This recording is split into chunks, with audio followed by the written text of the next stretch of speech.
This is a film about women who had to abort their daughters.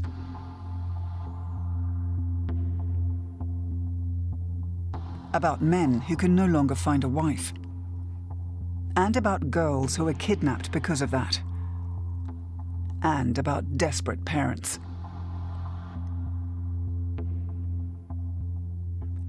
Almost 200 million girls and women are missing globally today.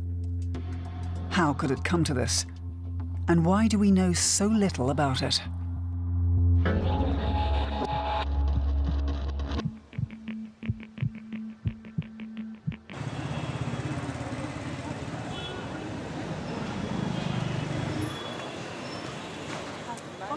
Here, have a look.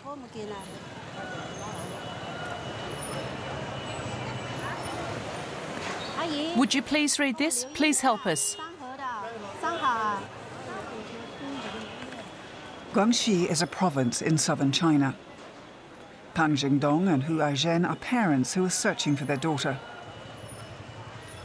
3-year-old Peng Shuting disappeared a month ago without a trace.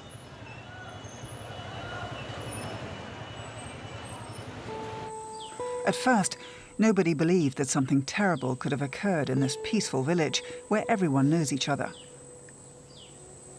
But the search for her has remained fruitless. We looked for her for days. We searched every corner, day and night. 5 days and nights. She was gone. All that remains for the parents are the memories and baby photos from happier times.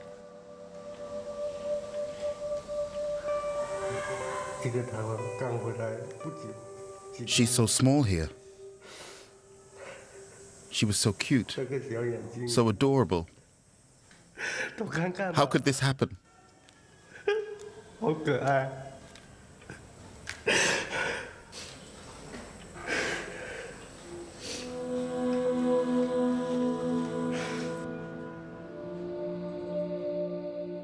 Du Yin knows a lot of despairing parents. He works for a relief organization. Throughout China, there are already 200,000 volunteers searching for missing girls, such as Pang Zhuting.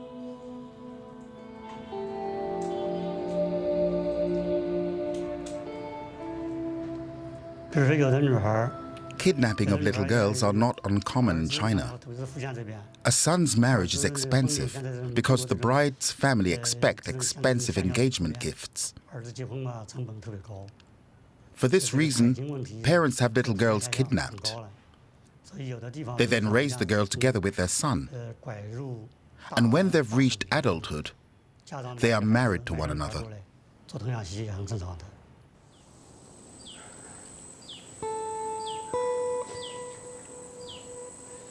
There is a shortage of millions of women in the world's most populous country. 135 boys are born for every 100 girls in some provinces in China. This is the result of an experiment that started decades ago on the other side of the world.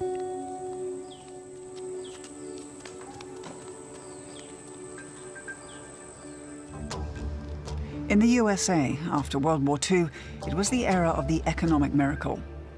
People in the West were doing better than ever before, if not for the fear that their prosperity could soon come to an end. A big concern was constantly growing populations due to medical advances, especially in developing countries.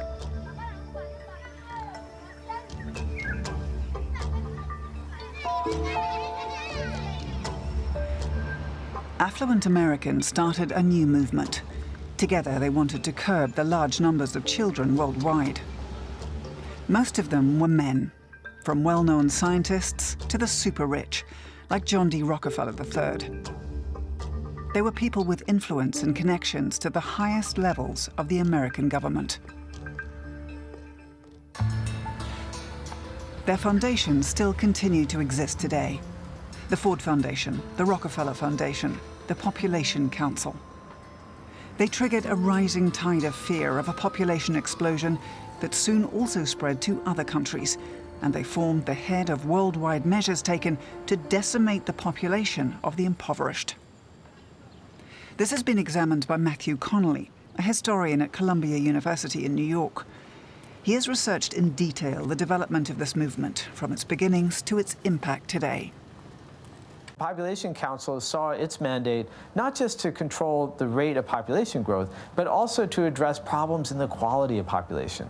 So they had an explicit mandate to try to do something about the growth of the fertility rates among people who they thought, would eventually take over the world if something wasn't done to reduce fertility rates across the board, but especially among people who they thought would be poor parents and would have even more poor children. This way of thinking also took hold in American politics in 1966. US President Lyndon B. Johnson attached conditions for receiving development aid, one of them being that recipient countries must reduce their population. It was a time of drought and starvation in India. The president spoke on the phone with his Secretary of Agriculture.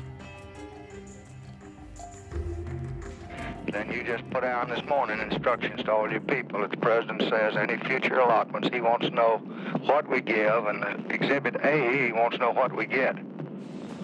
So let's evaluate that too. And I know the first sentence will be, we feed a lot of hungry children. I know that, so I don't need to be told. But just tell me what else we get out of it. Usually we just get kicked in the pants. That's what she does to us. He stopped food deliveries until Indian President Indira Gandhi bowed to the demands. Accusations were made that the West had imperialistic intentions with its population control projects. A Department for Population Control was founded at the United Nations in 1969, the UNFPA, the United Nations Population Fund. Through this ostensibly neutral path, Western governments channeled millions into population control in developing countries. The major donors, besides the United States, were Sweden, Great Britain, Germany, and Switzerland.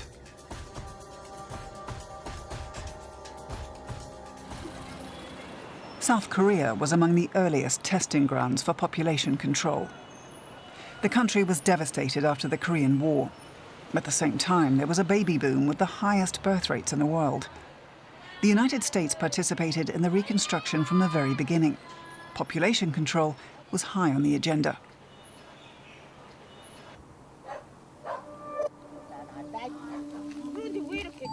These 4 Korean women grew up in a village 200 kilometers from Seoul and still remember the war and the time that followed.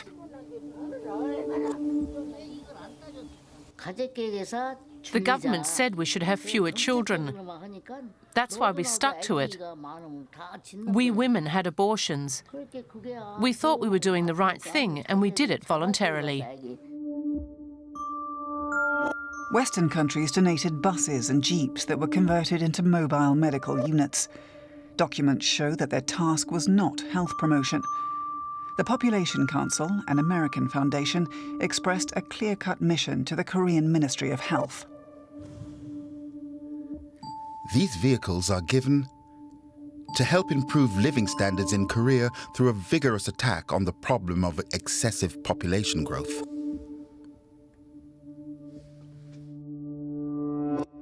Instead of letting citizens plan their own families, family planners made having fewer children a citizen's duty. They were not interested in fighting poverty, but only in preventing the poor from having babies.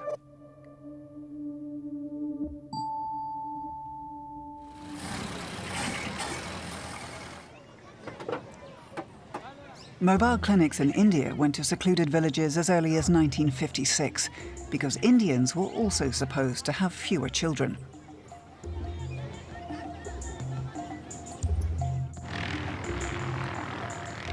Western family planners flooded the country. One of the pioneers was the American doctor Sheldon Segal. He founded a department for reproductive medicine in one of the largest state hospitals in New Delhi and trained Indian medical students.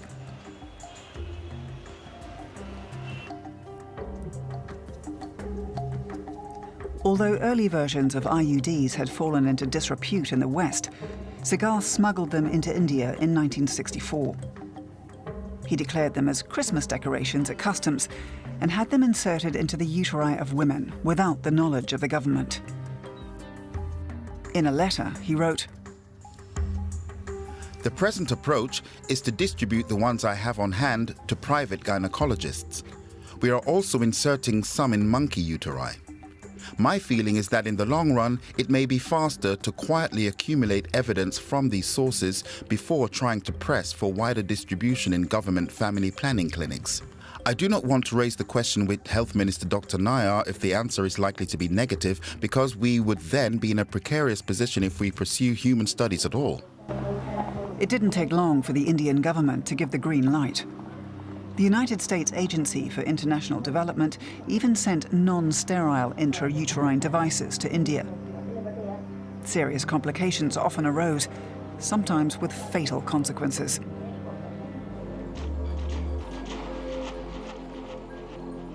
Despite this, the family planners increased the pressure, and the Indian government cooperated. They set quotas for sterilizations and IUD insertion, paying doctors and health workers premiums. Poor, uneducated women were the main targets. The bait? Money in exchange for their fertility. So you had this system where people at every level were being given money. Money from the United States, from the United Nations, from Sweden, from Norway, money to agree to sterilization, or money to get other people to agree to sterilization, even if in some cases that eventually meant rounding them up and trucking them to camps where they were sometimes sterilized under the most appalling circumstances. Sheldon Segal visited one of these camps in 1962.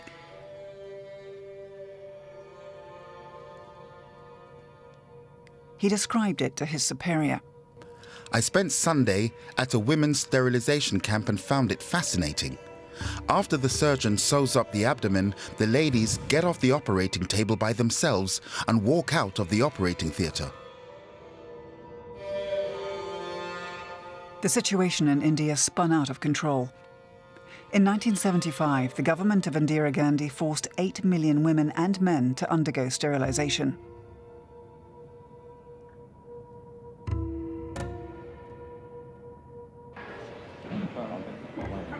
This dark chapter in Indian history became known as the emergency period.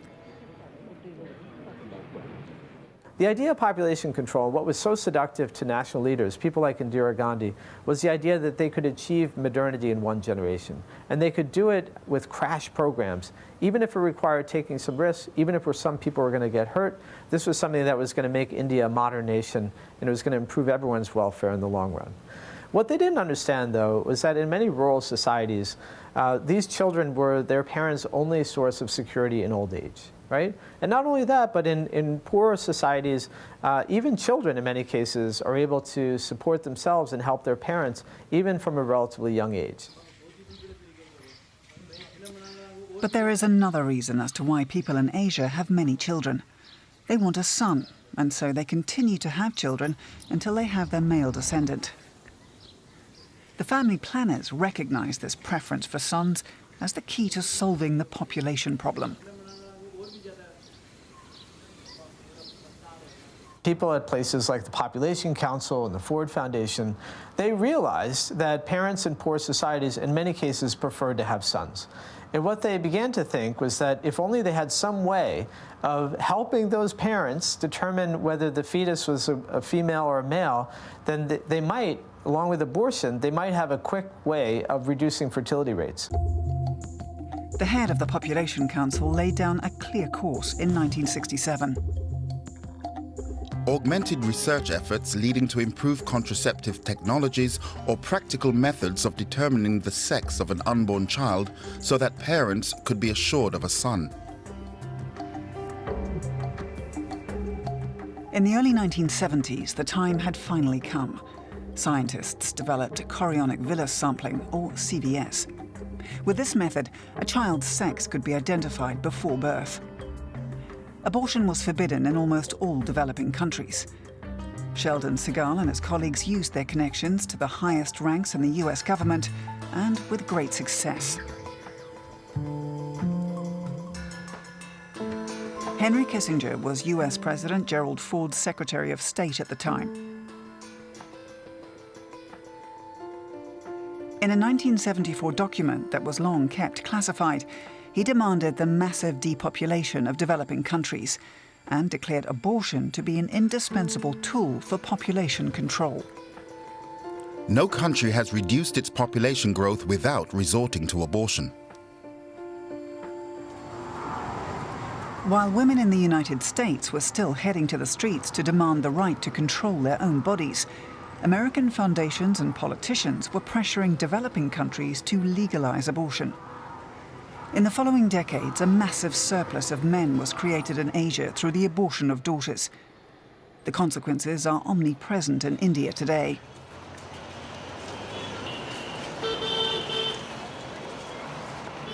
Once again, those who suffer most are girls and women of low socioeconomic standing. Like 19-year-old Sajina. My mother and older sister died on 2 consecutive days. I was 6 months old at the time. Then my father contracted polio and my grandmother raised me. My father went out to beg and we lived off what he brought back.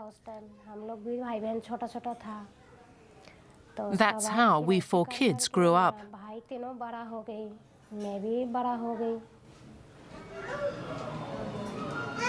Today, Sajina lives with her brother Shamshul's family. He is her protector and saved her life 3 years ago when she suddenly disappeared from her village.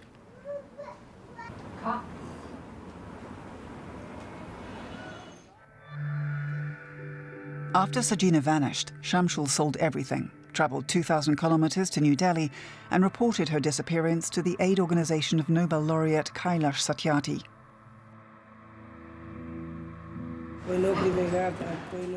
Some men offered my sister work. She declined. After that, she disappeared. She was able to get hold of a phone and call me when she wasn't being watched. She was crying and begged me to get her out of there. I went there and saw her. Blood was coming out of her eyes, and her face had been cut. Coming from a lower caste, Shamshul was not able to accomplish anything on his own. The police turned him away several times. But after pressure from the aid organisation, they finally went to the village where Sajina was being held.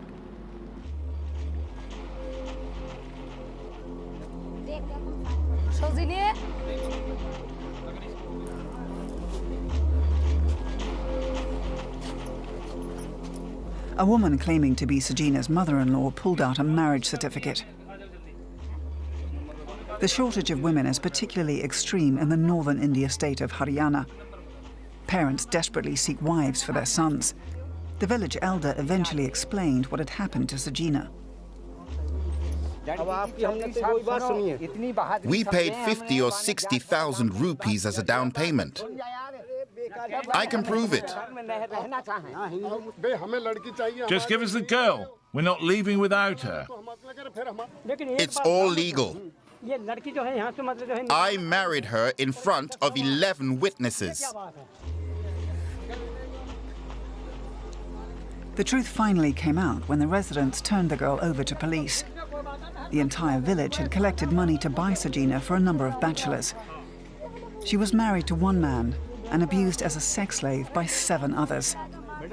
This is one of the consequences of the severe lack of women. Sajina is no exception. Human traffickers comb the slums looking for girls. When they disappear, hardly anyone goes looking for them. The traffickers are often acquaintances or neighbours. Sajina's kidnapper still lives in her village. Nobody blames him, whereas she was labelled a whore and was forced to leave home.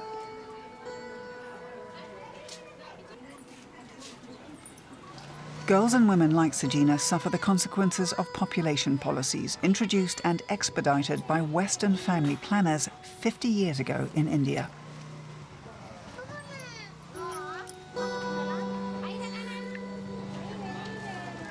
No pregnant woman thought that she could selectively kill girls and have only boys.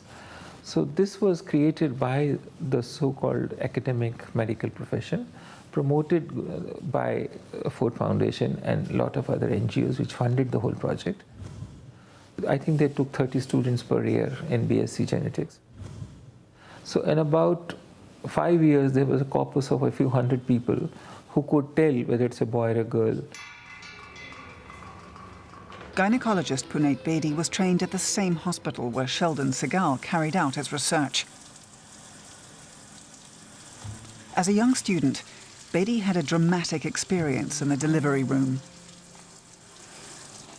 The first night that I went to the hospital, I saw a stray cat in the hospital. It might surprise you, but it's not unusual in government hospitals to see stray dogs and cats, carrying what looked like a mass of flesh or something outside running out of the labor room. So I went inside and I asked people what happened. So one of them said that the cat may have taken away the placenta or the fetus that's delivered. So a 6-7 month old fetus was delivered and it was dumped just under the bed of the delivering woman.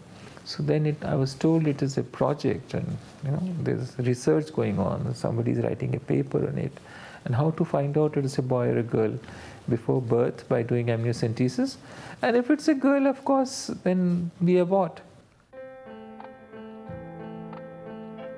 Prenatal sex determination was the biggest breakthrough in population control.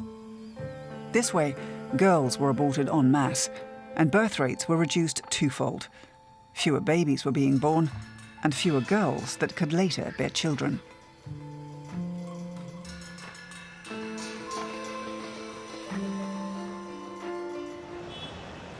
Daughters are weeded out in China as well. 1 in 5 boys presently born will later be unable to find a wife. Mothers are worried. They advertise at countless marriage markets for their surplus sons. In Shanghai, there is such a market every Sunday in People's Park.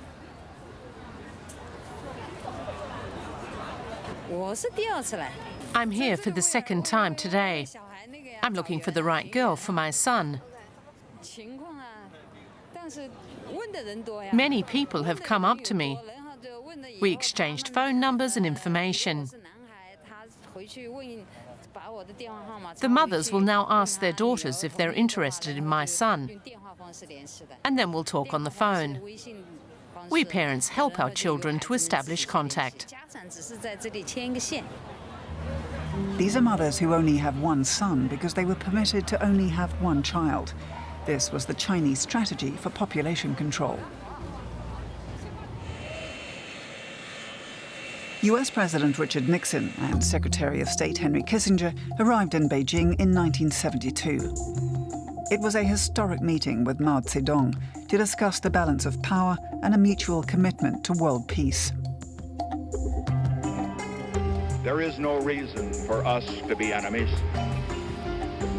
Neither of us seeks domination over the other. Neither of us seeks to stretch out our hands and rule the world.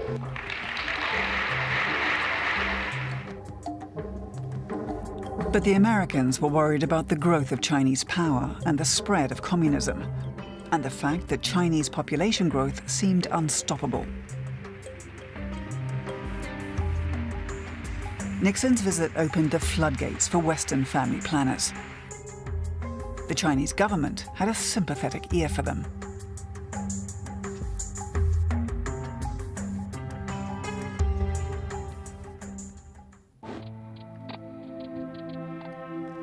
Mao's successor, Deng Xiaoping, introduced the one-child policy.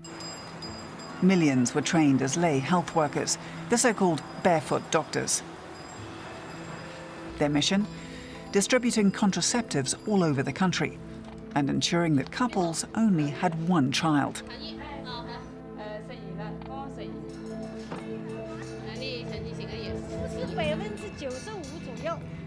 Family planning became a matter of state. If anyone expected a second child, they faced draconian punishments. The government used graffiti on building facades to warn people to toe the line. You can beat it out, you can kill it, you just cannot give birth to it.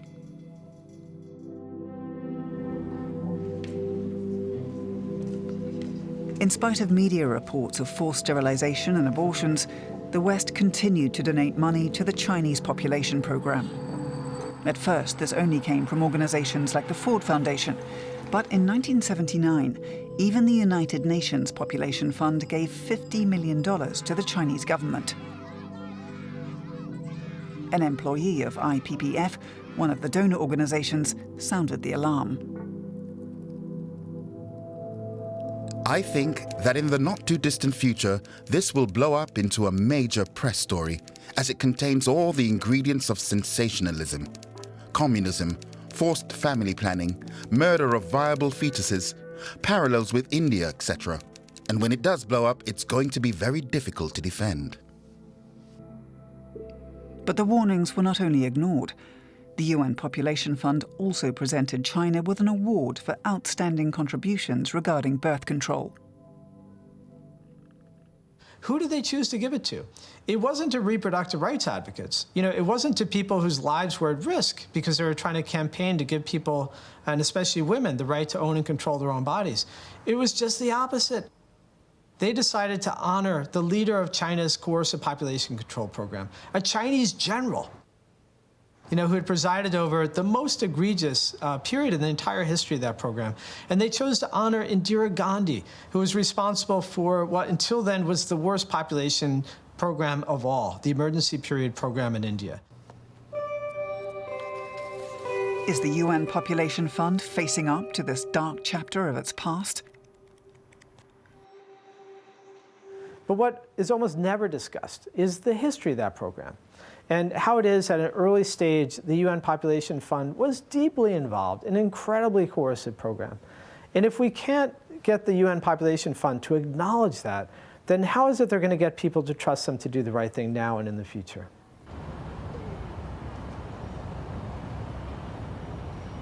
Why did the UN Population Fund financially support countries that forced people to be sterilized and have abortions?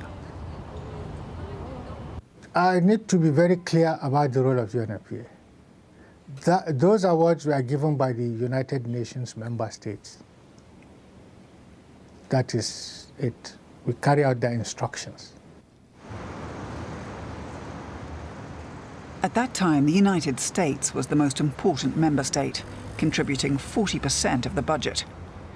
Was the UN Population Fund simply the puppet of its benefactors? 40 years after these population policies supported by the West, over 30 million Chinese men remain involuntary bachelors because of the shortage of women. This is why millions of unemployed men from rural areas move to the cities.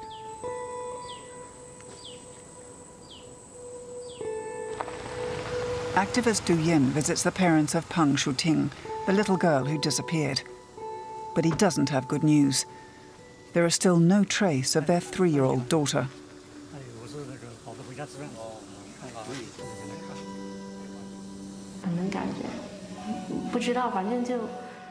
How am I doing?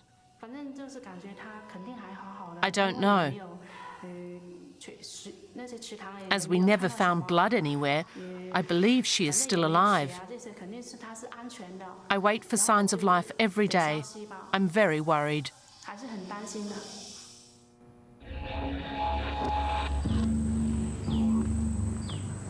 The girls are often abducted by someone from the village. Before the child reaches the person who contracted to have her taken, she will have passed through many hands, from the kidnapper to middleman, from the village to the city, and from there, often to another province. With each transaction, the price goes up. Ultimately, the product, the girl, costs roughly $8,000. And for the buyers, the deal always pays off.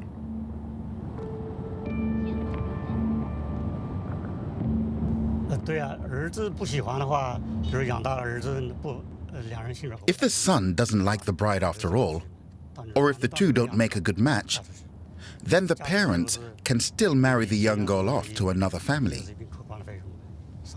After all, they raised her as their own daughter in a way.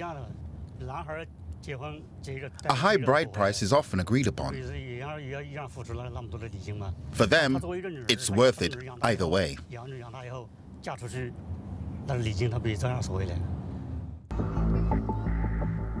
Statistics in India show the higher the surplus of men, the higher the crime rate and the number of violent crimes against women.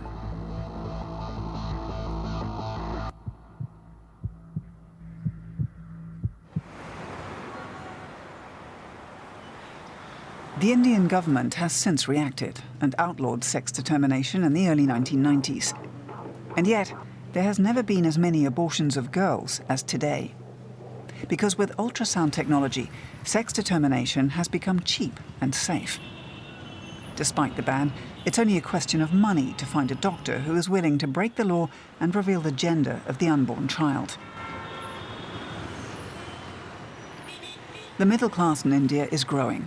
And as expected, educated Indians want fewer children. Little has changed about the preference for sons, especially in the upper class.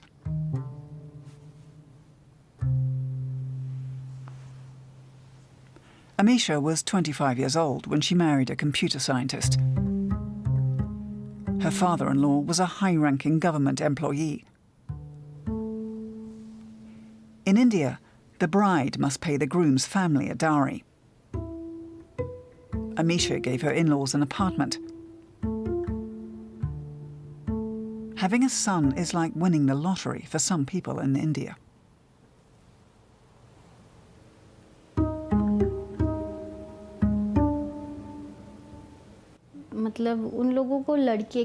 They wanted me to have a son. It had to be a boy. A son and heir for the clan. I was kept completely in the dark.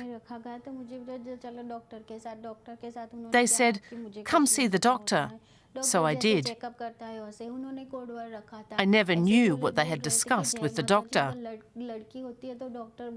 If it was a girl, the doctor would say, "Jai Mata Di," the holy goddess. That was their code word. Then they would know I was expecting a girl. The doctor then gave me an injection in my belly, and when I woke up, the baby in my belly was gone. They did that 6 times in 8 years.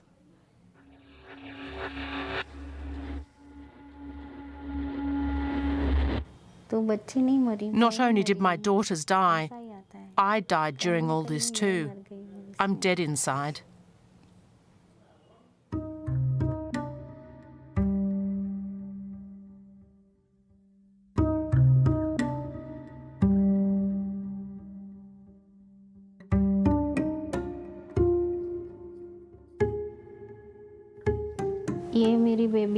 When I was pregnant with the daughter I have now, they tried the same thing again.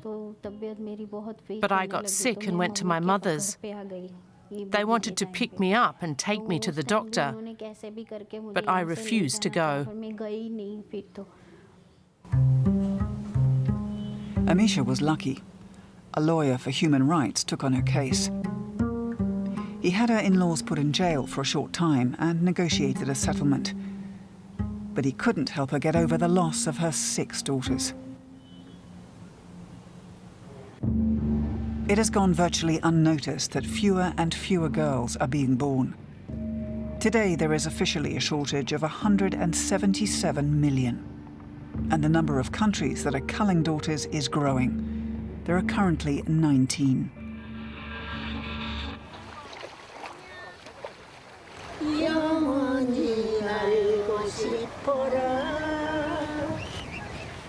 As in China and India, the lack of women of marriageable age in South Korea has now become a problem.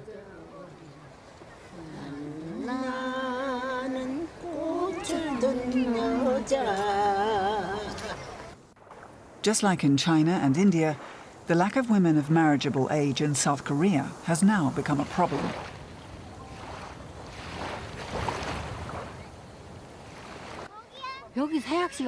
Yes, there are too few women here, so the farmers can't find wives. They look for one somewhere else. They say it costs around $10,000 to get one from Vietnam.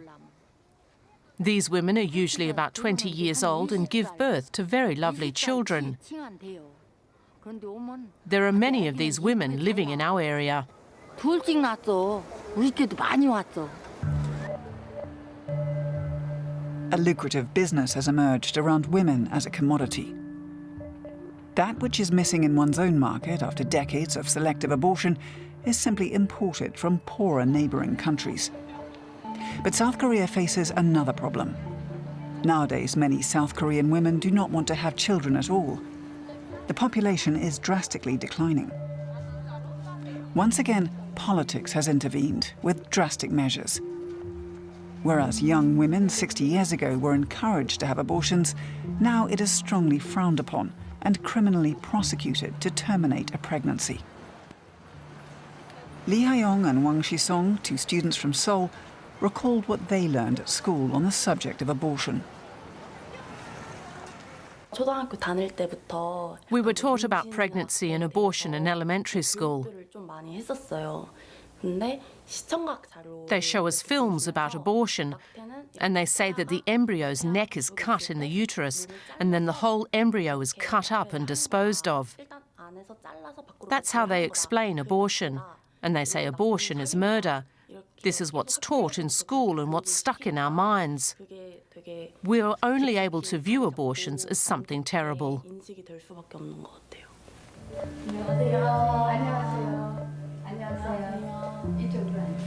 The young women examine the subject of abortion for their master's thesis. Byun Wa-soon, who directed the Women's Development Institute in Seoul for 25 years, is an advisor to the students. The students track down dubious agencies that arbitrate illegal abortions for large sums of money. Once again, women are the victims of population policy. Illegal abortions bear great health risks. But the South Korean government holds on to the ban on abortion. Today, their mission is children at all costs.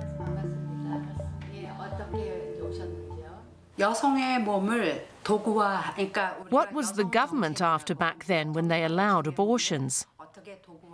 Did they want to support women's rights? Today we can see that it wasn't about that. It was about population control. They were using women's bodies as a political tool.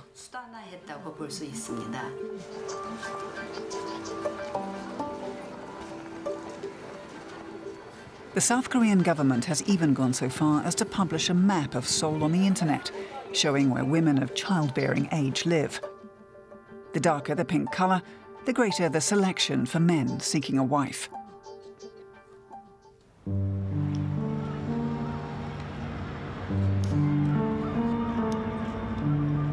The Chinese government has also noticed that a society without women will die out in the long run.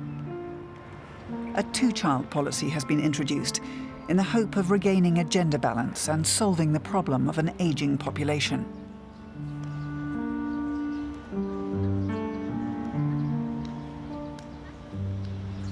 The government is again resorting to advertisements on building facades. This time it is for daughters and therefore potential future mothers. No girls means no daughters-in-law. The government in India is also backpedaling. It also wants to motivate people to give birth to daughters. There is one information campaign after another. Once again, the Indian government is offering incentives. Anyone giving birth to a daughter receives $35 and a thank you letter from the Ministry of Health and Family Welfare. Gynecologist Puneet Bedi is familiar with the pressure on pregnant women. He too performs abortions, but never when it is a matter of the sex of the fetus. Dr. Bedi doesn't think much of the new government programs. Give me one reason how I suppose as a woman, she's pregnant, who's never gone to school. The day she was born, she was told that she's because she's a woman, and then she gets pregnant in a new home where 7 other people are telling her every day that, oh, you will lose everything that you have in life if you produce a girl. How do you change her mindset? by showing some street play, or writing a poem, or inventing a television spot. No, it doesn't work. Now, the ultimate solution is, of course, that people start respecting girls more than boys. They wanted to protect the world from a population explosion, but they waged war on the poor, not on poverty. Had they supported education and the economic security of women, birth rates would have gone down on their own. Instead, they forced through contraception, sterilization, and abortion. Now, history is repeating itself. The UN Population Fund still uses 60% of its aid for family planning. And once again, private foundations demand population reduction. It makes me nervous that just as in the 1950s and 60s, it was the Rockefeller and Ford Foundation that issued marching orders to people all over the world, it makes me nervous when I hear it's the Gates Foundation now, because of its money, that's playing a preponderant role in global public health. Similarly, when back in the 1950s and 60s, you had leaders from all over the world agreeing that population growth was a crisis, right? And agreeing that the United Nations had to implement crash programs. It makes me nervous now when people talk about the crisis of climate change and how it is we might even have to engage in crash programs. Today, Africa is the main focus for population control. The World Bank and the UN Population Fund are currently pumping millions into family planning on the second largest continent. And a large American corporation is supplying the ultrasound devices. As in China, South Korea, and India, people in most African countries prefer sons.